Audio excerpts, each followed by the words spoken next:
आज मदरसों के लिए भीख मांगने की लाइन लगी रहती है रमजान में। मैं साउथ इंडिया में रहता हूँ, रमजान में देखता हूँ बेचारे झारखंड से, बंगाल से, हमारे शेख नियाज साहब भी अपने उत्तर प्रदेश में जहाँ इस मदरसे में पढ़ाते, ये भी चंदा करने जाते हैं। ये भी, इन्होंने भी वो हालात देखे कि कितनी मुश्किल से इन इदारों के लिए चंदा मिलता है।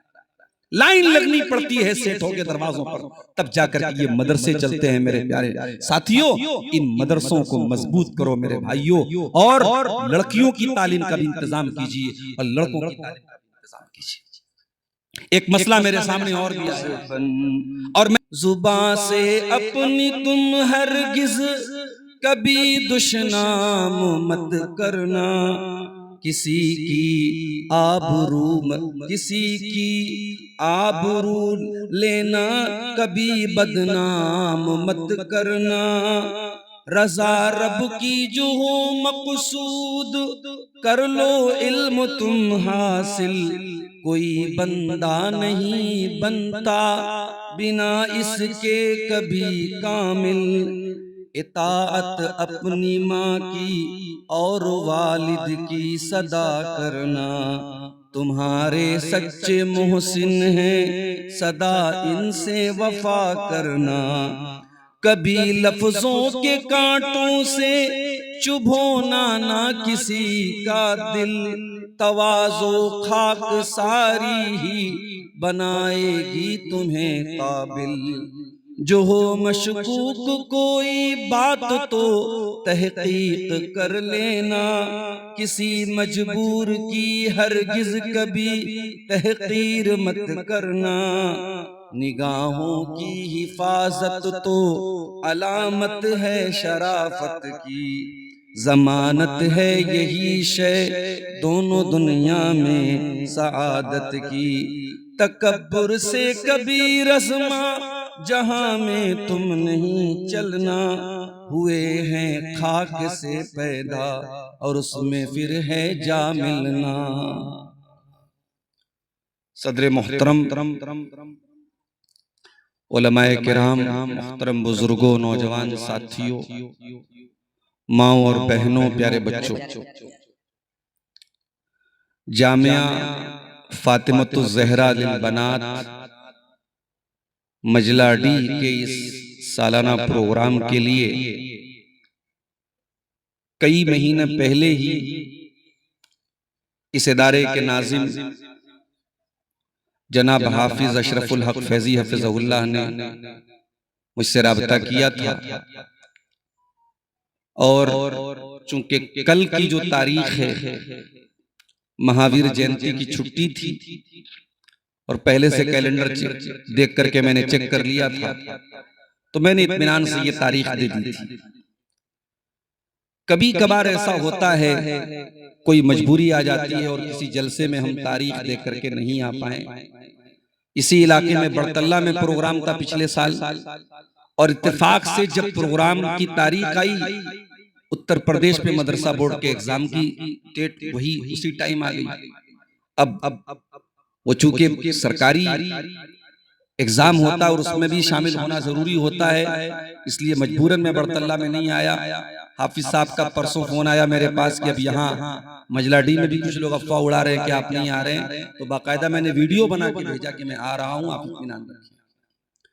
और आज रात में तकरीबन 1 बजे के करीब में आपके इलाके में पहुंचा, और यकीन माने पटना से आपके इलाके में आने के दरमियान बड़े पड़ाव आते हैं। बीच में एक सुंदर बन नाम का एक इलाका आया जो पूरा जंगल, 20-25 किलोमीटर पूरा जंगल का इलाका। आमतौर से मैं ड्राइवर के बगल में सोता रहता हूँ, ड्राइवर गाड़ी चलाते रहते, आज मैं जाग रहा था। अब वो इतना सुनसान इलाका, दोनों तरफ सिर्फ जंगल ही जंगल, हालात ऐसी, दूर दूर तक कोई गाड़ी भी नजर नहीं आ रही। तो और रात का सफर, रात में तकरीबन उस वक्त 11 बज रहे थे।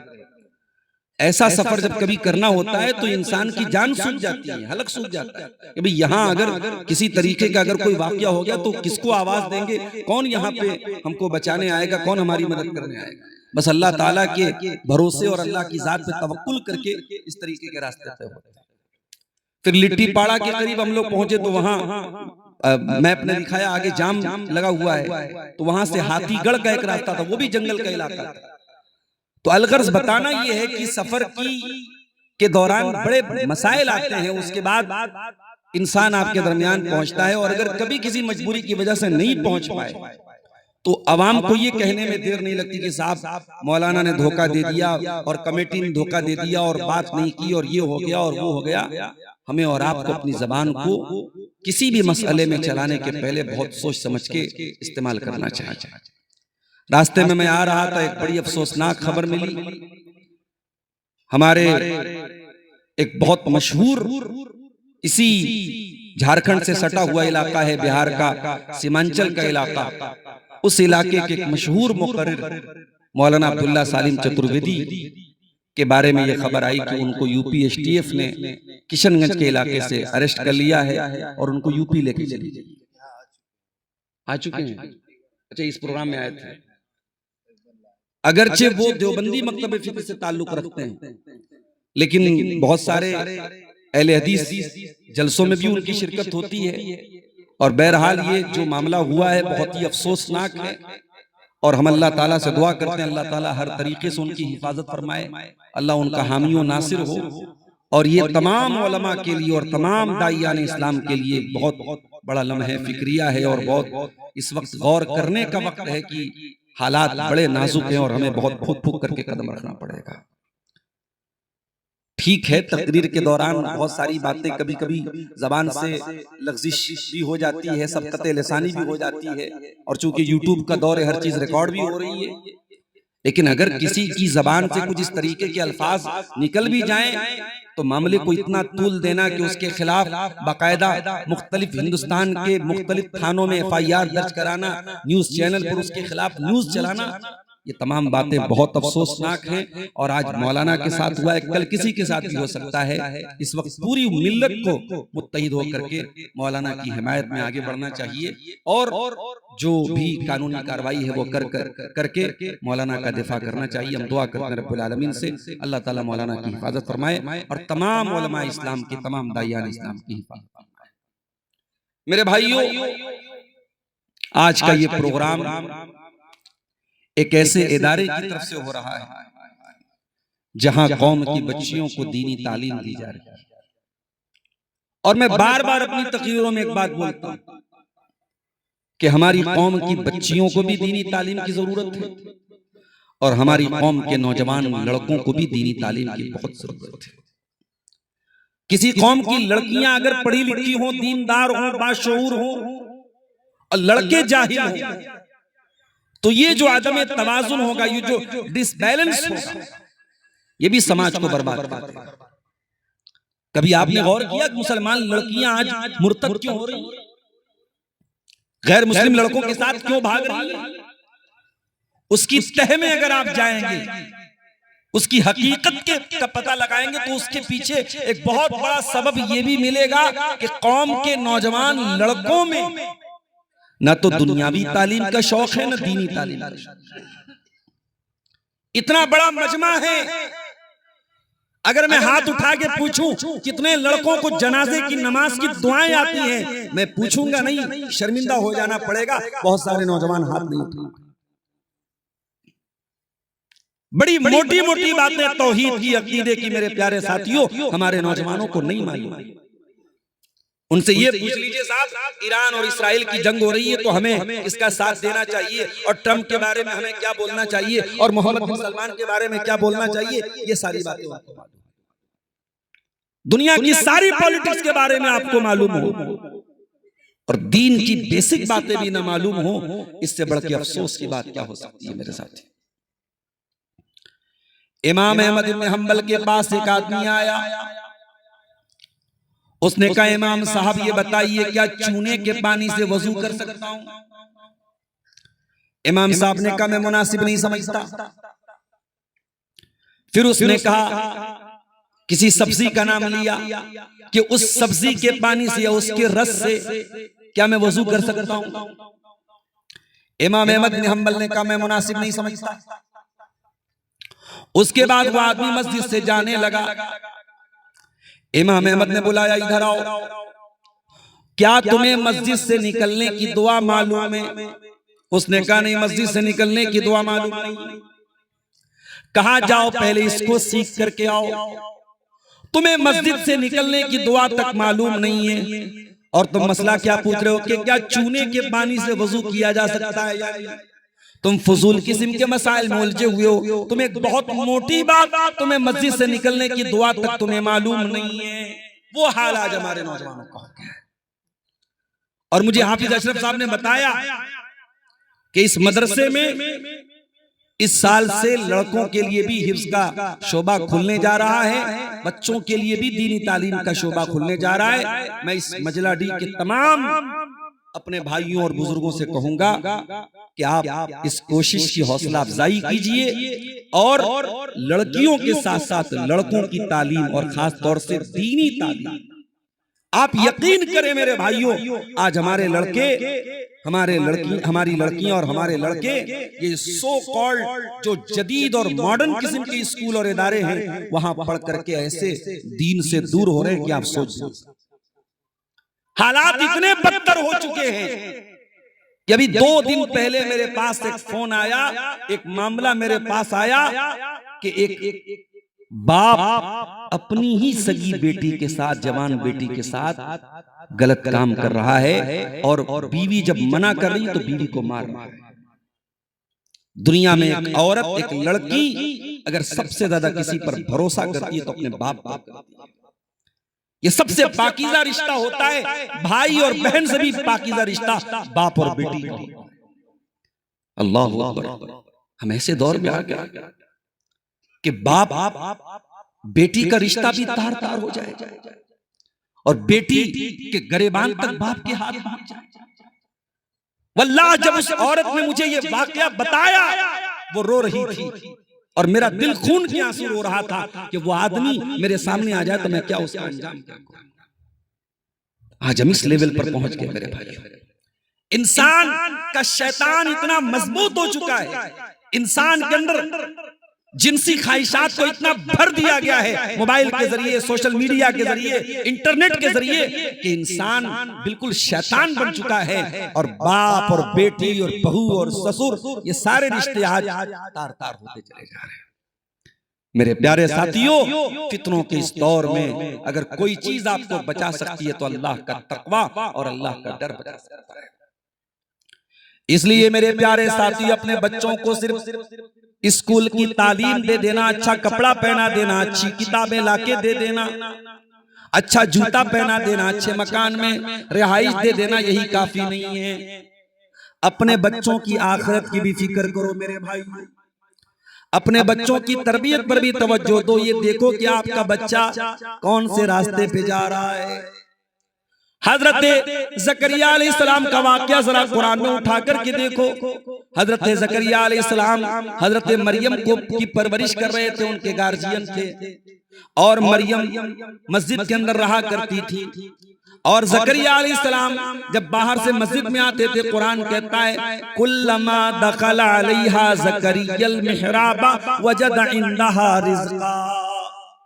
जब जब हजरत ज़करिया अलैहिस्सलाम मेहराब में आते थे, मस्जिद में आते थे, क्या देखते थे? मरियम के पास बेमौसम का फल रखा हुआ है। काला या मरियम अन्ना लकी हाज़ा, पूछते थे ऐ मरियम ये फल तेरे पास कहां से आया? कालत हुवा मिन इंदिल्लाह, मरियम जवाब देती थी खालू जान ये फल अल्लाह ताला की तरफ से आया है। इन्नल्लाह यर्ज़ुक़ु मन यशाउ बिग़ैरि हिसाब, अल्लाह जिसको चाहता है बेहिसाब रोजी देता है।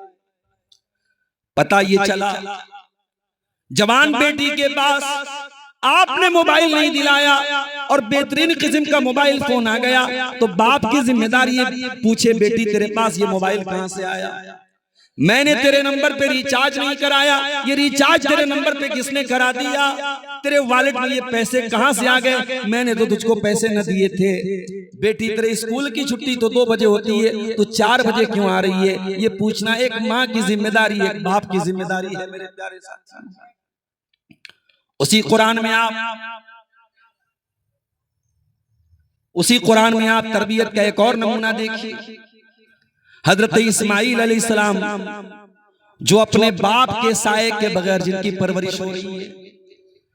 इब्राहिम अलैहिस्सलाम अपने इस बेटे को माँ के पास छोड़ के चले गए और ये बेटा अपनी माँ की परवरिश में, अपनी माँ की गोद में परवरिश पाता है। कुरान कहता है फलम्मा बलग माउस्साया, जब ये बेटा अपने बाप के साथ दौड़ने के काबिल हो गया, जब ये बेटा जवान हो गया, इब्राहिम अलैहिस्सलाम अपने बेटे से आके कहते हैं या बुनैया इन्नी अरा फिल मनामी अन्नी अज़बहुका फंजुर माज़ा तरा, ऐ मेरे बच्चे, मैंने ख्वाब में देखा है कि मैं तुझको ज़बह कर रहा हूँ, ऐ मेरे बेटे तू बता तेरी क्या राय है। इब्राहिम अपने बेटे की राय लेना नहीं चाहते थे। इब्राहिम तो ये देखना चाहते थे कि मेरा बेटा जो माँ की गोद में पला है, बाप का साया इसको बहुत कम नसीब हुआ है, मेरा बेटा कहीं ऐसा तो नहीं बाप के बगैर बिगड़ गया है, कहीं ऐसा तो नहीं कि इब्राहिम का बेटा अपने बाप से दूर रह करके कहीं ऐसा तो नहीं कि तरबियत में कमी आ गई है। पूछा है मेरे बच्चे बता तेरी क्या राय है।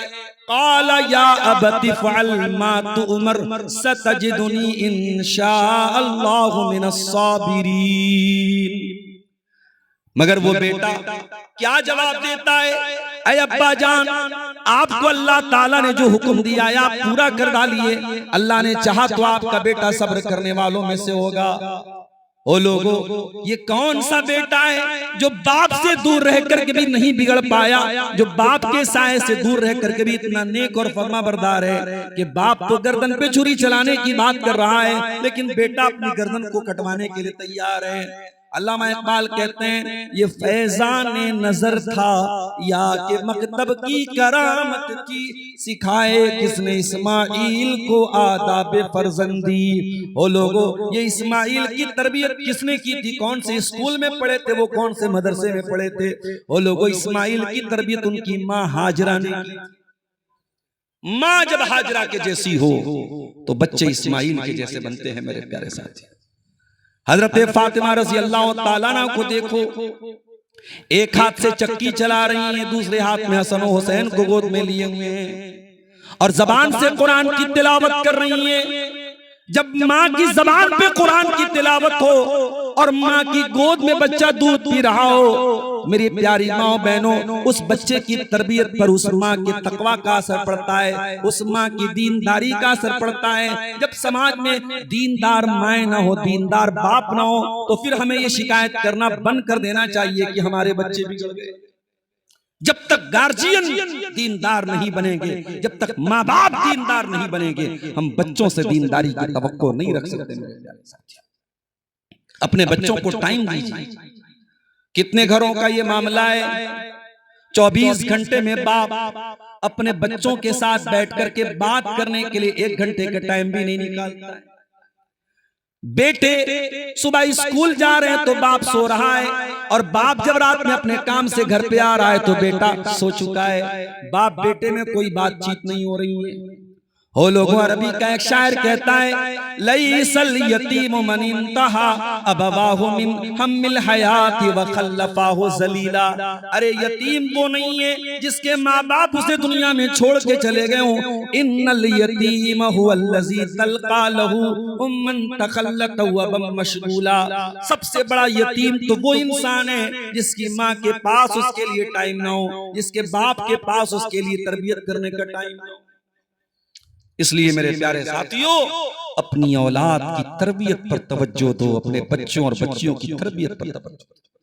आने वाला दौर बहुत नाजुक है, ईमान और अकीदे के खतरे का दौर है। आपकी नौजवान नस्ल को ऐसा मुल्हिद और मुर्तद बनाने की साजिश हो रही है कि आप सोच नहीं सकते। और आज ये मदरसे अल्लाह भरोसे बस चल रहे हैं, कैसे कैसे चल रहे हैं हम जानते हैं। आज मदरसों के लिए भीख मांगने की लाइन लगी रहती है रमजान में। मैं साउथ इंडिया में रहता हूँ, रमजान में देखता हूँ बेचारे झारखंड से, बंगाल से, हमारे शेख नियाज साहब भी अपने उत्तर प्रदेश में जहाँ इस मदरसे में पढ़ाते, ये भी चंदा करने जाते हैं। ये भी इन्होंने भी वो हालात देखे कि कितनी मुश्किल से इन इदारों के लिए चंदा मिलता है। लाइन लगनी पड़ती है सेठों के दरवाजों पर, तब जाकर ये मदरसे चलते हैं। मेरे प्यारे साथियों, इन मदरसों को मजबूत करो मेरे भाइयों, और लड़कियों की तालीम का भी इंतजाम कीजिए और लड़कों की तालीम का भी इंतजाम कीजिए। एक मसला मेरे सामने और भी आया और मैं इस मसले को भी बहुत खोल करके बयान करना चाहता हूं, क्योंकि आपके झारखंड के इलाके में मैंने इस बात को महसूस किया है